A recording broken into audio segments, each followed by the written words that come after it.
Hi there, it's Mitch again from Barclay Motor Company.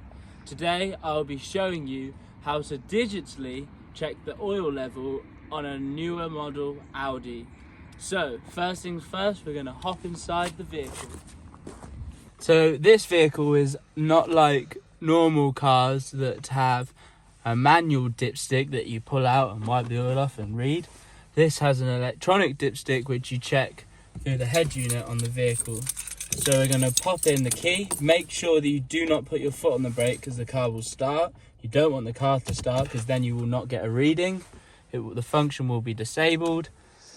So when your car comes on, this is obviously the radio screen. I'm sure you're all used to this. Then you're going to click down here on car, which is going to take you to this page. And then you're going to click the left-hand key, which takes you to car systems.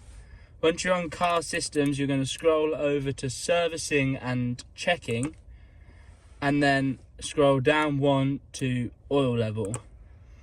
And as you can see, the oil level is on the maximum, so we will not need to fill it up. So there's how to check your oil level digitally in an Audi. Thank you very much for watching. If you have any other questions and would like to know how to do something on your vehicle, then please ask your question in the comments and I'll make a video on it as soon as possible. Thank you. Goodbye.